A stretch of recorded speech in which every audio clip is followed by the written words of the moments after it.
Tuesday evening at 6:30, my world shattered when a drunk driver ran the red light at Maple and 5th Street. The impact sent my Honda Civic spinning across the intersection while my 10-year-old son Tyler screamed from his booster seat. Glass exploded around us as we slammed into the concrete median. Blood trickled down my forehead while Tyler cried about his arm bending the wrong way. The ambulance sirens wailed as paramedics loaded us onto stretchers. I grabbed my phone with trembling fingers and typed into our family group chat, "We're in the hospital, alive but shaken." Then I waited for the flood of concerned messages that never came. The sterile hospital room felt colder as hours passed without a single response from my family. Tyler slept fitfully in the pediatric ward bed next to mine, his small arm wrapped in a temporary cast, while we waited for the orthopedic surgeon. My phone stayed silent except for the constant ping of Instagram notifications. Curiosity got the better of me, and I opened the app to find my sister Sarah posting story after story from what looked like an elaborate celebration.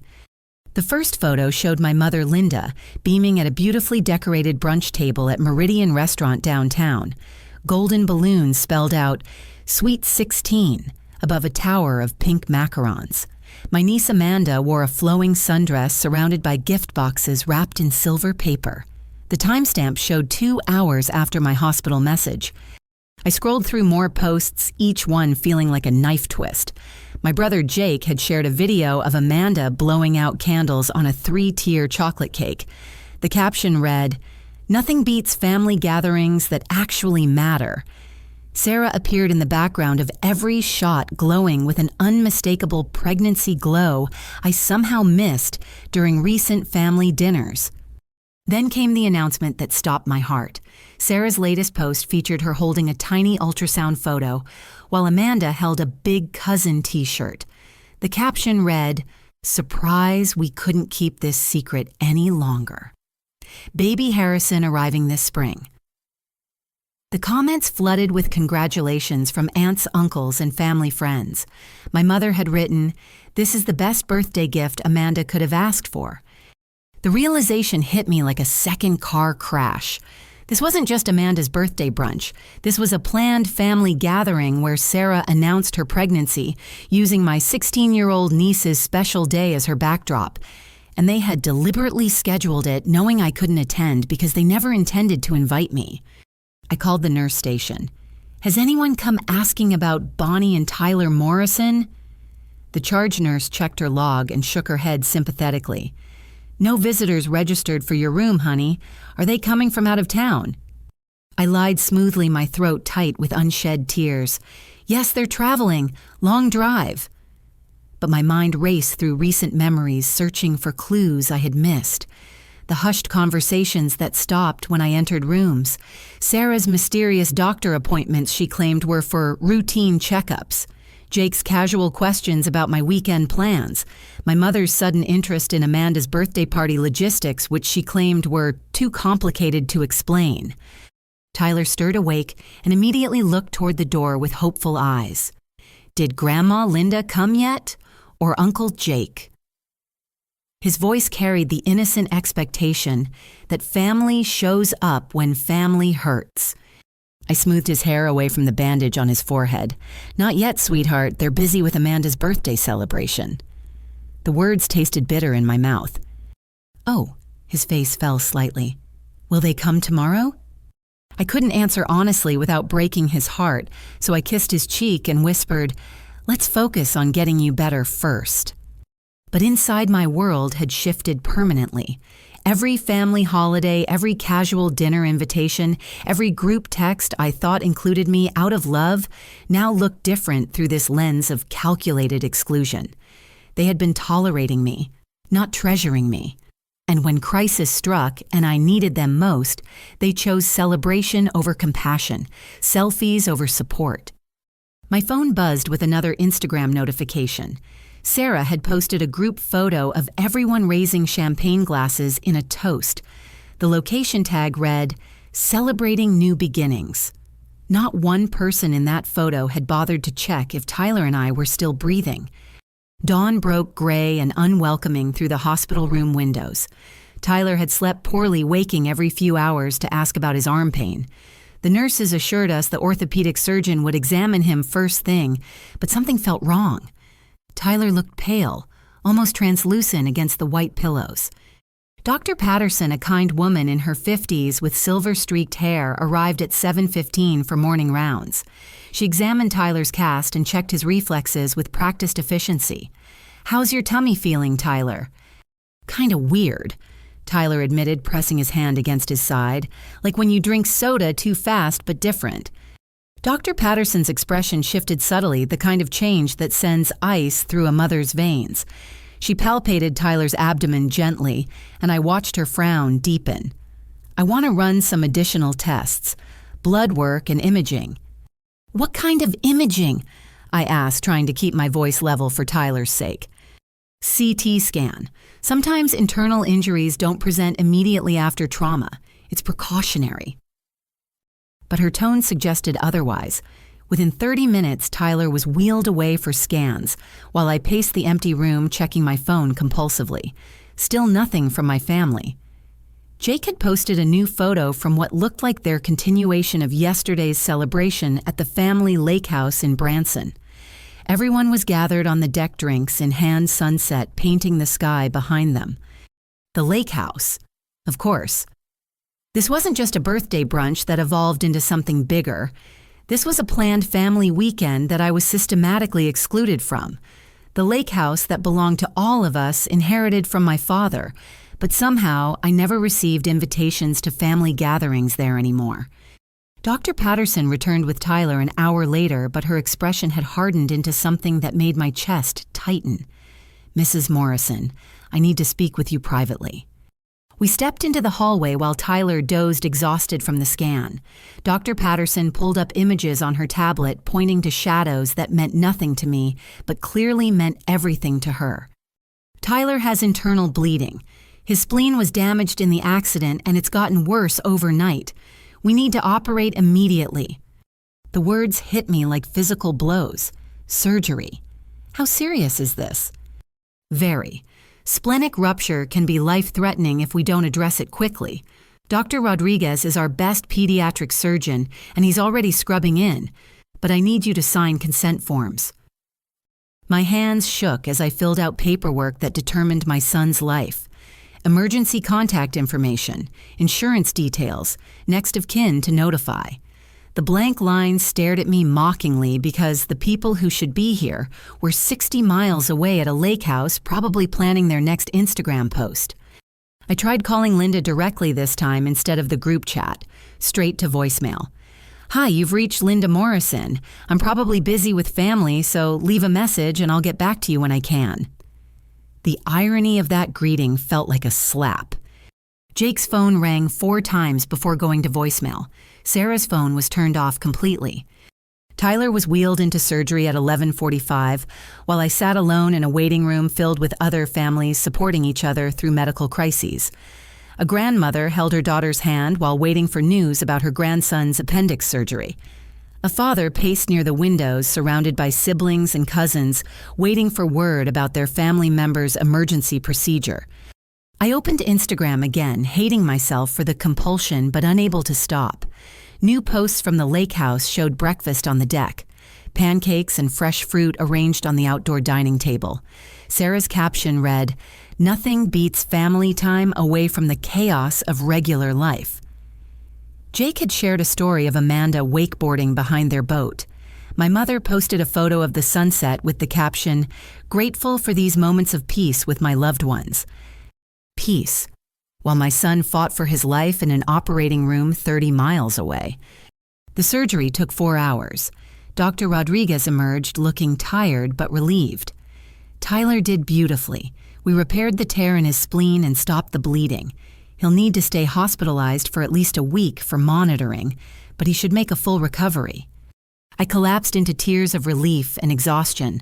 Dr. Rodriguez sat beside me in the waiting room, his surgical scrubs wrinkled from the long procedure. "Is your family coming to see him? Recovery goes better when children have plenty of support." I looked at my phone one more time. 16 new posts from the lake house, not one text asking about Tyler's condition. They're traveling. I lied again, the words becoming easier each time I said them. Tyler woke up groggy and confused in the pediatric ICU, asking for water and wondering why his stomach hurt. When he asked about visitors, I told him everyone was thinking about him and sending their love. Another lie that tasted like ash in my mouth. That night, I slept in the reclining chair beside Tyler's bed, listening to the steady beep of his monitors and wondering how my family could celebrate life while ignoring that Tyler almost lost his. Thursday morning brought Tyler's improved condition and my shattered sense of reality. The nurses were optimistic about his recovery progress, and Dr. Rodriguez reduced his pain medications. Tyler managed to eat half a bowl of chicken broth and asked about when he could go home to play his video games. For the first time since the accident, I felt hope creeping back into my chest. That hope disappeared when Nurse Jennifer brought me a stack of mail forwarded from my apartment. "The hospital arranged for your mail to be held and delivered here since you can't get home," she explained kindly. "There's some certified mail that looks important." Among the bills and advertisements was a thick envelope marked Urgent Estate Matter from the law office of Thomas Mitchell and Associates. My father had passed away 2 years ago, and I thought all estate matters were settled. My hands trembled as I opened the seal. The letter was formal and cold, typed on legal letterhead. Dear Ms. Morrison, recent irregularities have come to our attention regarding the estate of Harold Morrison, deceased. Our review indicates several assets were liquidated without proper beneficiary notification. Please contact our office immediately to discuss potential discrepancies in estate distribution. The letter continued with technical language that made my head spin, but certain phrases jumped out like neon signs. Properties sold below market value. Investment accounts closed without full beneficiary consent. Life insurance policies cashed out prematurely. The letter concluded with a phone number and a warning about potential legal action if these matters weren't addressed promptly. I read the letter 3 times before the full meaning sank in. My father's estate. The inheritance that was supposed to secure Tyler's future and provide stability for both of us. Someone had been liquidating assets, and I had never been notified. My father had owned a duplex rental property in Springfield worth approximately $200,000 when he died. He had investment accounts with Fidelity that contained his retirement savings. His life insurance policy was supposed to pay out $150,000 to his 3 children equally. According to the estate attorney we worked with 2 years ago, everything was being held in probate while tax matters were resolved. But this letter suggested assets had been sold, without my knowledge or consent. I called the number immediately, not caring that it was barely 8 in the morning. Thomas Mitchell answered on the second ring, his voice gravelly with age and cigarettes. "Ms. Morrison, thank you for calling promptly. I'm afraid we have serious concerns about your father's estate. My firm was hired by the state to investigate potential fraud after discrepancies were flagged during routine audits." "What kind of fraud?" My voice came out as a whisper. "Assets totaling approximately $400,000 have been liquidated over the past 18 months. The proceeds were distributed to family members, but not according to your father's will. You were listed as primary beneficiary for several accounts, but signature cards show other family members authorized the transactions." My blood turned to ice.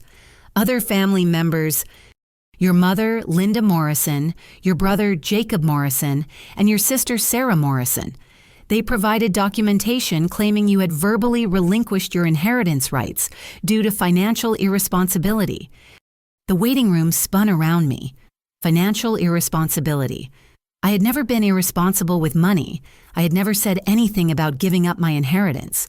But suddenly, memories from the past 2 years rushed back with new clarity.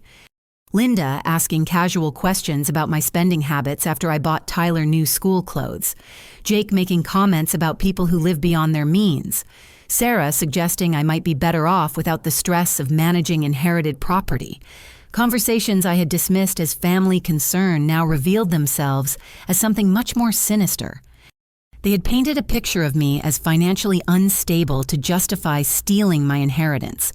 While I trusted them, completely believing we were all waiting for probate to close, they were systematically liquidating everything my father had worked his entire life to build. Mr. Mitchell, what documentation did they provide to support their claims? Affidavits stating you had substance abuse problems and gambling debts, claims that you had verbally agreed to forfeit inheritance in exchange for them covering your supposed debts. Substance abuse, gambling debts, lies so outrageous they would have been laughable if they weren't destroying my life. I had never used drugs or gambled anything more significant than a $5 lottery ticket. But someone had signed legal documents swearing otherwise. This is completely false. I never agreed to anything like that. I don't have gambling debts or substance problems. They're lying. I suspected as much when I couldn't find any legal or medical records supporting their claims. That's why I sent this letter. Ms. Morrison, if what you're telling me is true, this constitutes estate fraud, tax evasion, and potentially elder abuse if they manipulated your father before his death. Tyler stirred in his hospital bed asking for more ice chips. I helped him drink while my mind reeled with the magnitude of betrayal. Not only had my family abandoned us during our medical crisis, but they had been systematically stealing from us for months. Mr. Mitchell, what happens now? We need to meet in person to review all documentation. I'll need bank records, tax returns, any communication you had with family members about the estate. This could result in federal charges if the amounts involved exceed certain thresholds.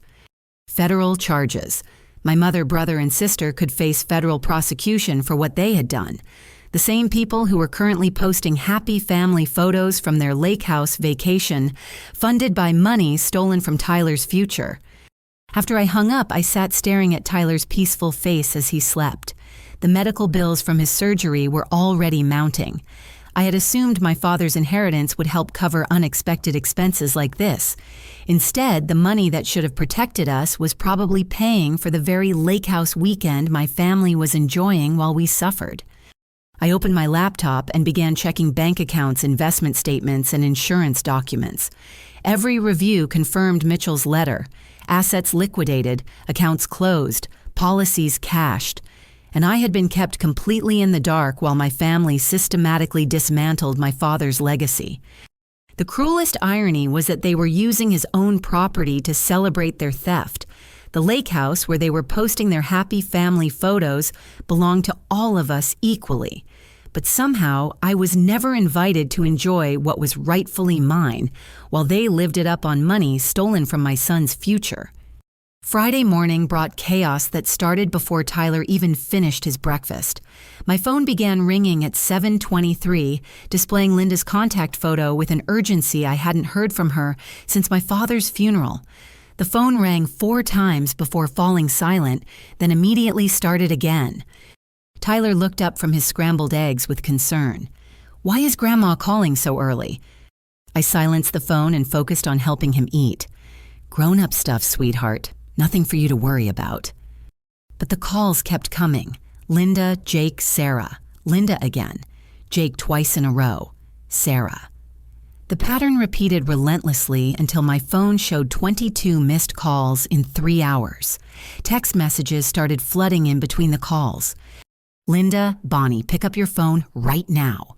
Jake, this is urgent, family emergency. Sarah, we need to talk immediately. Finally, Uncle Robert texted from his number using the grave tone he reserved for serious family business. Answer now. We need you. Uncle Robert had been my father's closest friend and unofficial family mediator for as long as I could remember. If he was getting involved, something major had happened. I stepped into the hallway and called him back. Bonnie, thank God. Where have you been? Linda's been trying to reach you for hours. I'm in the hospital, Uncle Robert. Tyler had surgery yesterday, internal bleeding from the car accident. The silence on his end stretched for several seconds. Car accident surgery? Bonnie, what are you talking about? My heart sank as I realized Uncle Robert knew nothing about Tyler's condition. We were hit by a drunk driver Tuesday evening.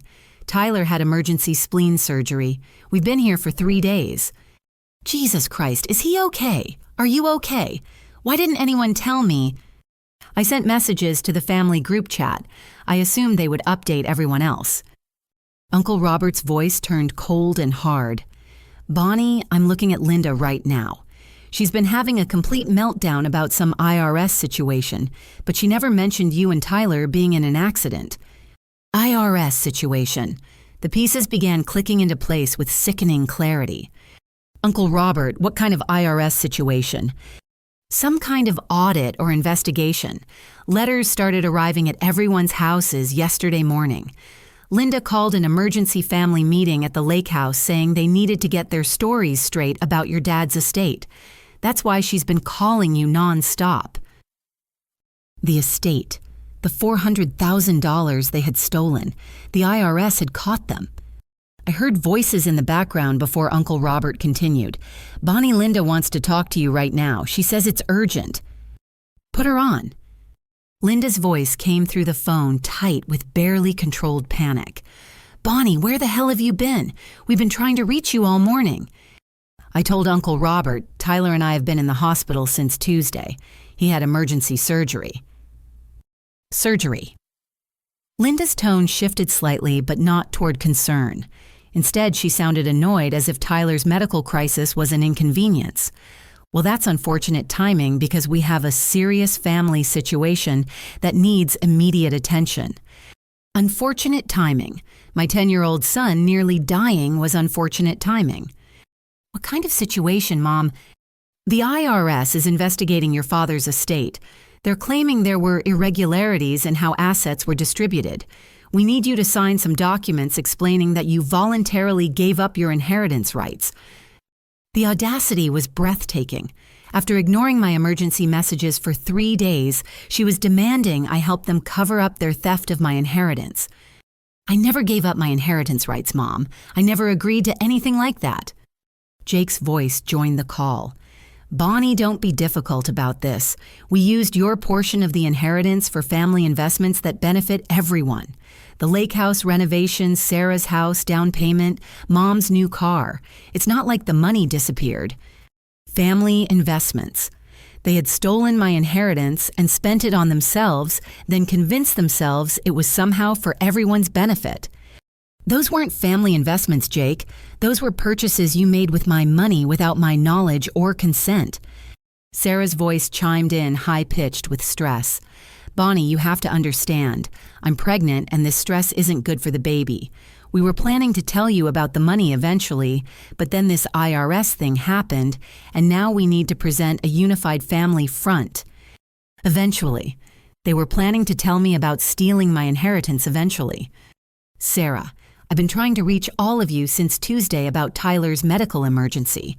Where was your concern about family unity then? The line went quiet for a moment before Linda spoke again, her voice taking on the manipulative tone she had perfected during my childhood.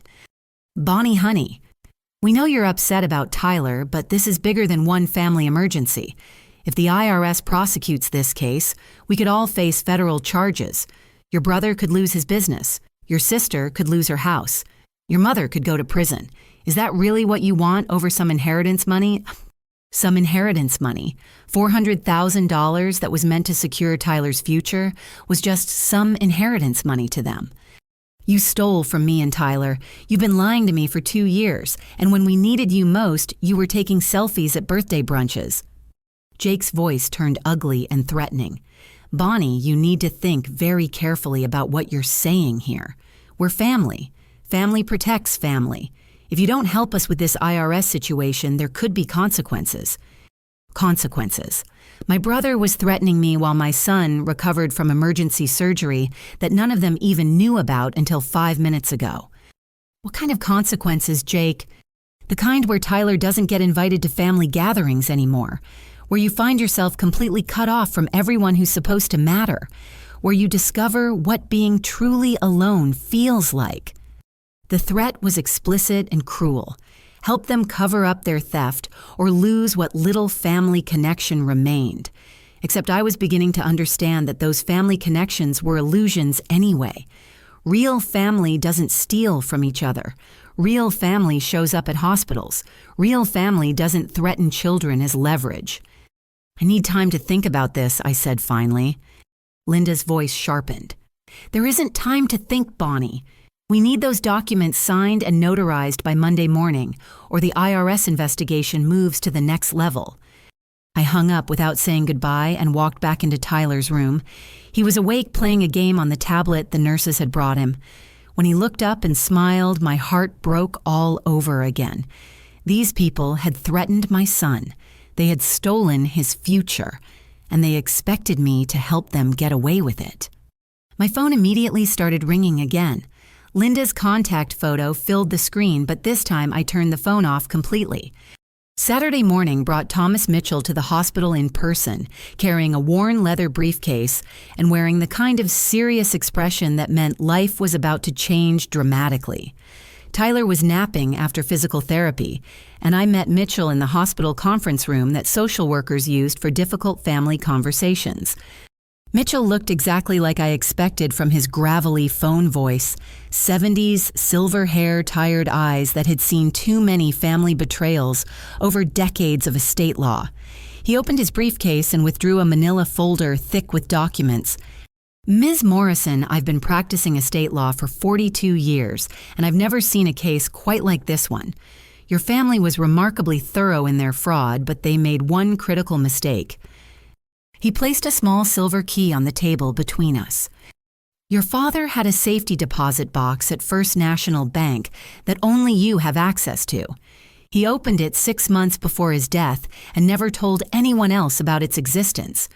The bank contacted me when they realized it hadn't been accessed since he passed. I stared at the key, remembering nothing about a safety deposit box. I don't understand. Dad never mentioned any safety deposit box. He wouldn't have. The contents suggest he knew what your family was planning and wanted to ensure you had evidence to protect yourself. Mitchell's expression softened slightly. Ms. Morrison, your father loved you deeply. What he left in that box proves he was trying to save you and Tyler from exactly what has happened. We drove to First National Bank in Mitchell's sedan, leaving Tyler with the nurses who promised to call if he needed anything. The bank was quiet on Saturday morning, but the manager opened the safety deposit box area for us as a professional courtesy to Mitchell. Box number 217 required both my key and the bank's master key to open. Inside was a collection of items that made my breath catch in my throat. Audio recording devices, small digital recorders my father had apparently hidden during family gatherings in his final months. Dates written on each device in his distinctive handwriting, legal documents I had never seen, and a letter addressed to me in his shaky, final handwriting. Mitchell helped me spread everything on the private viewing table. Your father was quite ill during his last 6 months, but his mind was sharp. He apparently suspected what your family was planning and decided to gather evidence.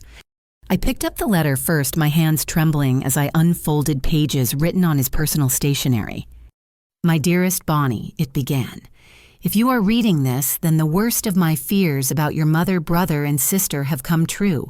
I pray I'm wrong, but I suspect they will try to steal your inheritance after I'm gone. I've hidden recording devices during family visits when they thought I couldn't hear their conversations. What I discovered broke my heart, but it will give you the power to protect yourself and Tyler.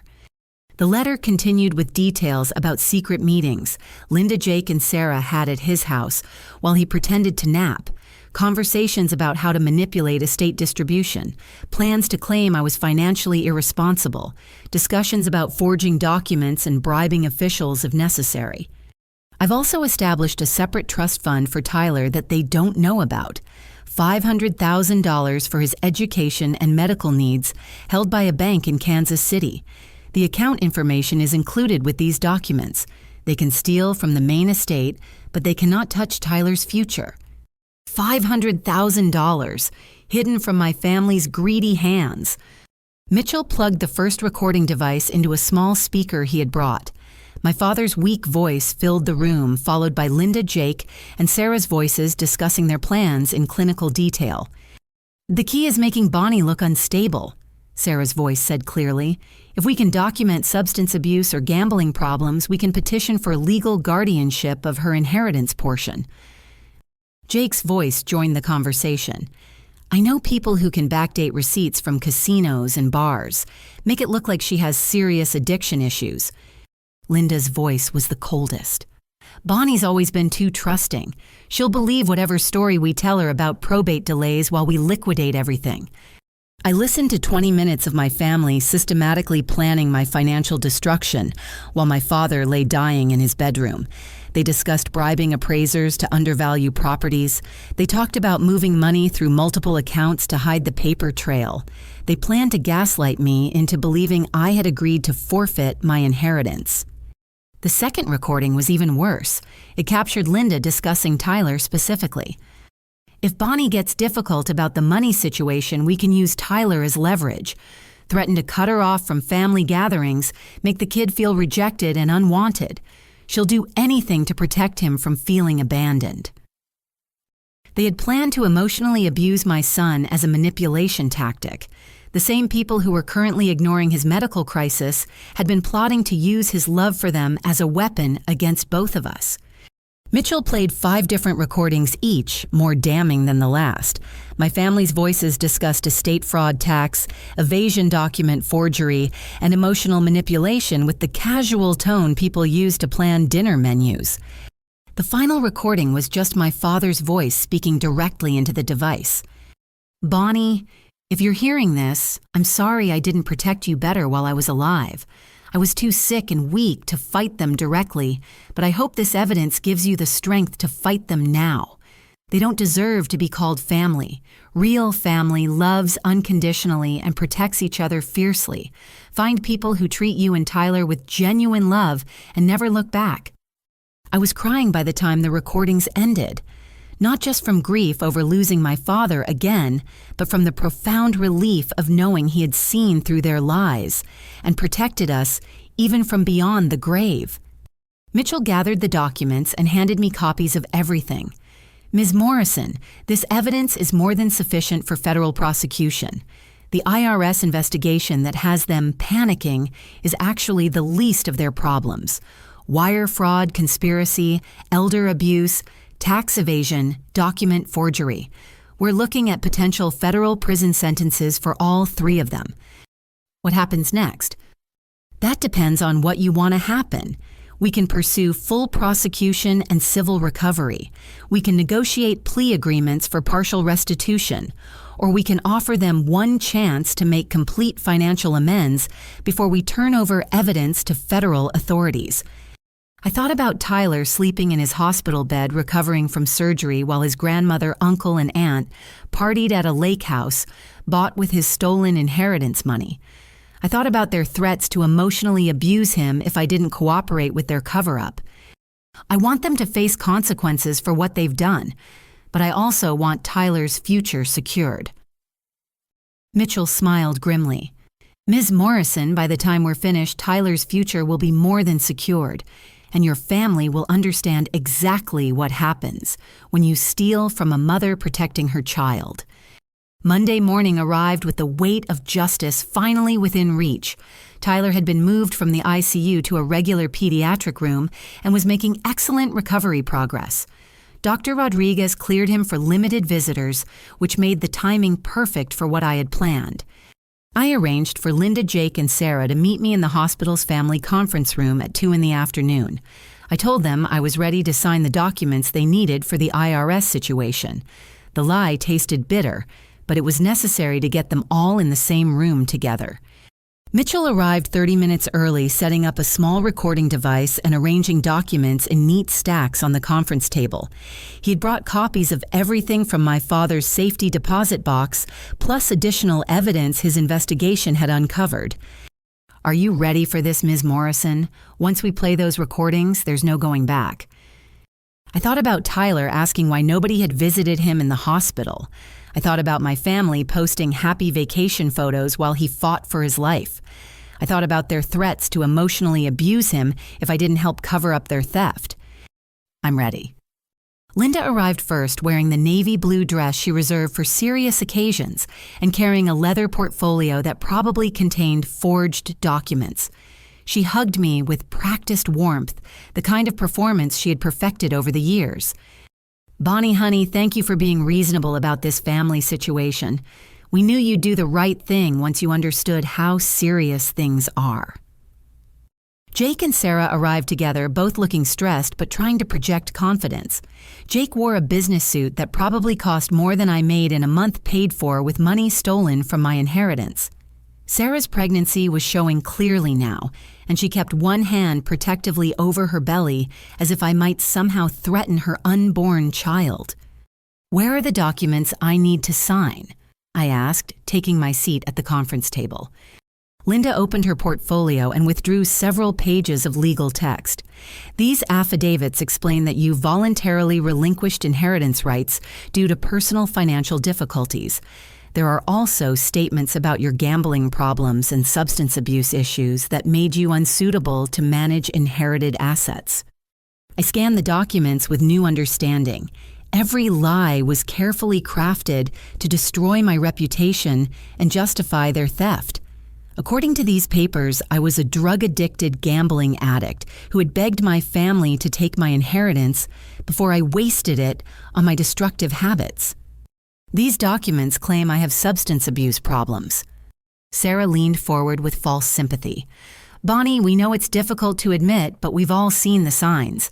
The missed family gatherings, the financial stress, the way Tyler sometimes seems withdrawn when you pick him up from our houses. They were using Tyler's normal childhood shyness as evidence of my supposed drug addiction. The manipulation was breathtakingly cruel. What signs of substance abuse have you seen specifically?"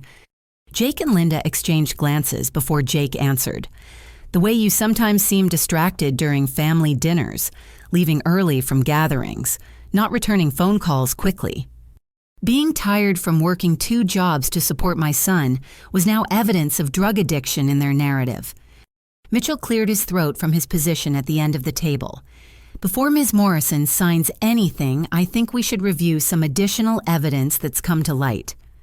Linda noticed Mitchell for the first time. "Who is this Bonnie who did you bring to a private family meeting?" "This is Thomas Mitchell.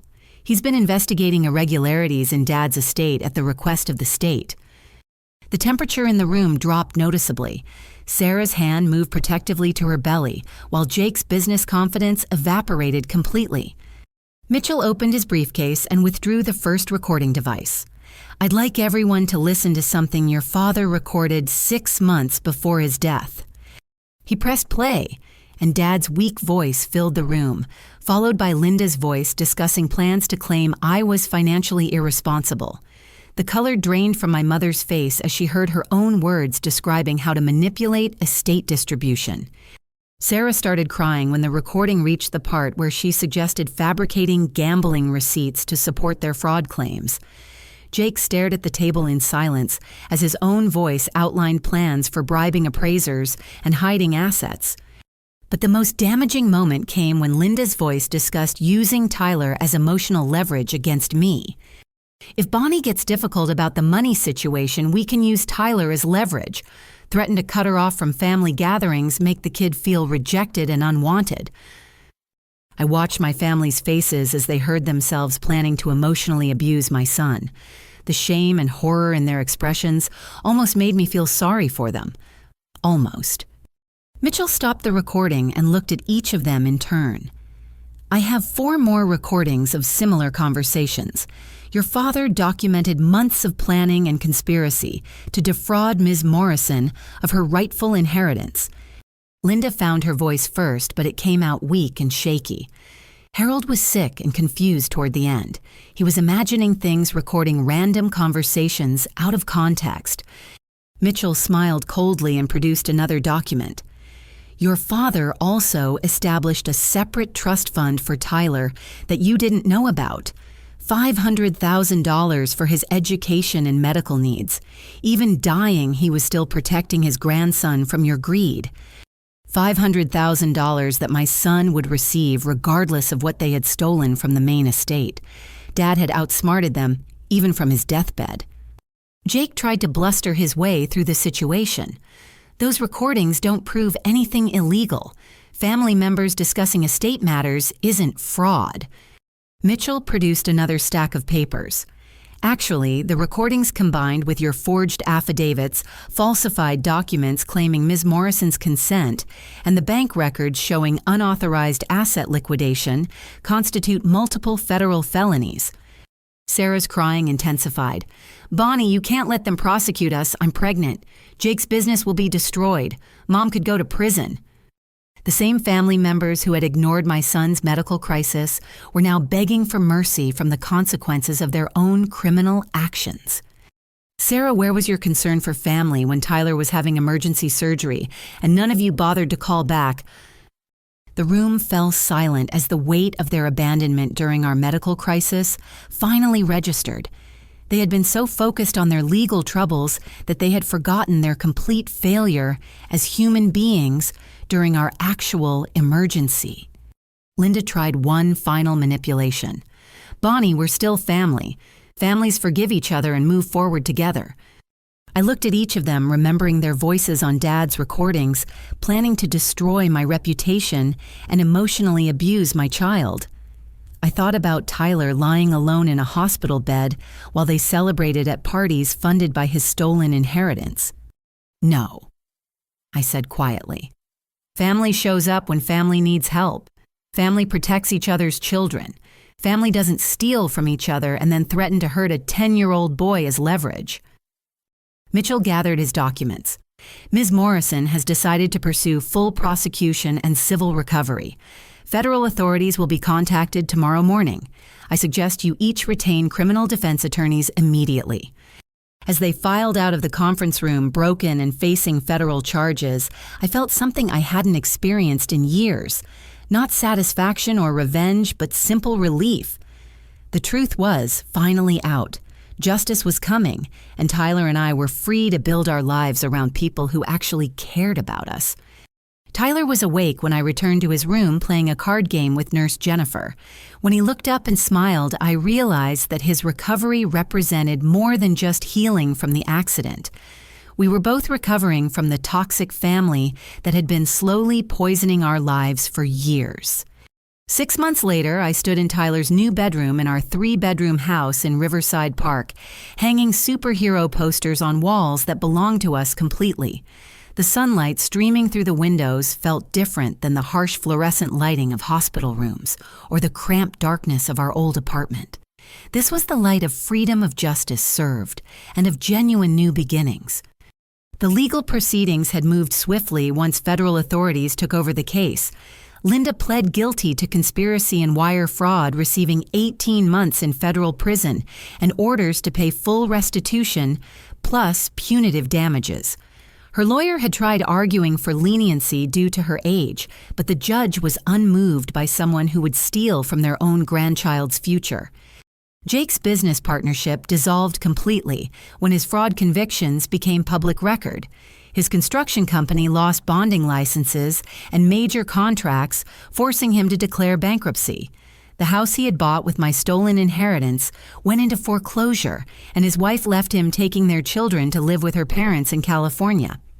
Sarah's pregnancy complications required extended bed rest, but her legal troubles continued mounting throughout her second trimester. Her husband filed for divorce when he realized the extent of her criminal behavior, and she lost the house they had purchased with my inheritance money. She gave birth to a daughter she named Hope, perhaps thinking a child might soften the consequences of her actions. But family court awarded primary custody to her ex-husband due to her felony convictions. The financial recovery exceeded even Mitchell's optimistic projections. Between restitution payments, asset recovery, and punitive damages awarded by the civil court, Tyler and I received over $800,000. Combined with the trust fund Dad had hidden from them, Tyler's future was secured beyond anything I had ever imagined possible. But the money was just the beginning of our transformation. Tyler thrived in his new school district, where smaller class sizes and better resources helped him blossom academically and socially. He made friends easily when he wasn't carrying the emotional burden of family members who treated him as disposable. His teacher, Mrs. Rodriguez, commented on his confidence and enthusiasm during parent conferences. "Tyler talks about you constantly," she told me. "He's so proud of how strong his mom is and how you two are a team. Single mother families often struggle, but you two seem to have something special." We did have something special. We had learned to recognize authentic love versus manipulative relationships. We had discovered that blood relation doesn't guarantee genuine care, but chosen family can provide unconditional support. Our chosen family began forming naturally through Tyler's school community. Maria Santos, whose son Carlos played baseball with Tyler, invited us to family barbecues, where laughter felt genuine and no hidden agendas lurked beneath surface conversations. Dr. Patricia Williams, Tyler's pediatrician, connected us with other single mothers who had overcome family trauma and built strong, independent lives. I started dating again, something I had avoided for years while carrying the emotional weight of toxic family relationships. David Chen was a high school math teacher I met at one of Tyler's baseball games. He was coaching his nephew's team and struck up conversations with me about youth sports philosophy and parenting approaches. Our first coffee date lasted 4 hours as we discovered shared values about family loyalty, personal integrity, and protecting children from adult drama. David never tried to replace Tyler's absent family members or rushed into our carefully constructed piece. Instead, he showed Tyler what healthy male role models looked like. Someone who showed up consistently, kept promises, and treated both of us with genuine respect. When Tyler started calling him Uncle David without prompting, I knew we had found something valuable and real. The most healing part of our new life was creating traditions with people who actually wanted to participate. Holiday gatherings with Maria's extended family, where everyone contributed food and stories without keeping score of who owed what to whom. Birthday celebrations where gifts came from love, not obligation. Weekend camping trips with David and his nephew, where Tyler learned to fish and build campfires while surrounded by patient adults who enjoyed his company. I established the Harold Morrison Memorial Scholarship at Tyler's elementary school, providing annual funding for children overcoming family trauma or medical crises. Each year, Tyler helps select recipients and personally delivers award certificates. The scholarship ensures other children won't suffer financially when family members fail them during critical moments. Tyler's emotional healing was the most profound transformation of all. In therapy with Dr. Angela Foster, a child psychologist specializing in family trauma recovery, Tyler learned to distinguish between people who say they love you and people who actually demonstrate love through actions. He stopped making excuses for absent family members and started appreciating present chosen family who celebrated his victories and supported him through challenges. "Mom," Tyler said one evening while we were making dinner together in our spacious new kitchen, "I'm glad Grandma Linda and Uncle Jake and Aunt Sarah aren't part of our life anymore." I had worried that Tyler would struggle with losing his biological family, but his relief was obvious and healthy. Why is that, sweetheart? Because now we only have people around us who actually care about us. Uncle David comes to my baseball games. Maria's family invites us to parties because they want us there, not because they have to. Dr. Foster listens when I talk about feelings. Real family means people who show up when you need them. His understanding of authentic relationships at age 10 surpassed what many adults never learn. Family isn't about shared DNA or obligation. Family is about people who consistently demonstrate love, support, and loyalty through their actions rather than their words. The legal proceedings taught me that standing up to bullies and thieves requires courage, but the rewards include freedom from manipulation and the ability to build genuine relationships with trustworthy people. Tyler learned that he deserves to be treated with respect and kindness, and that he should never accept less from anyone, regardless of their relationship to him. Our story became a testament to the power of truth over manipulation, justice, over enabling and chosen family, over biological obligation. When people ask how we moved forward after such devastating betrayal, I tell them that healing began the moment we stopped making excuses for people who didn't deserve our loyalty. Tyler is now 11 and thriving in ways that would have been impossible while carrying the emotional burden of family members who treated him as leverage rather than a beloved child. He plays baseball, excels in mathematics, and talks openly about his feelings because he knows the adults in his life will listen with genuine care rather than judgment. I built a successful career in nonprofit management using skills I developed while navigating legal proceedings to help other families facing crises. My work provides financial stability and personal fulfillment while allowing flexibility for Tyler's activities and needs. Our life isn't perfect, but it's authentic. We face normal challenges like homework struggles, friendship drama, and time management without the additional burden of family members who create chaos and demand unconditional forgiveness for unforgivable behavior. The most important lesson we learned is that you can't control how people treat you, but you can control how long you allow it to continue. Setting boundaries with toxic family members isn't cruel or disloyal. It's necessary for protecting yourself and your children from people who would exploit your love for their personal gain. Tyler and I built our new life on foundations of truth, mutual respect, and authentic love.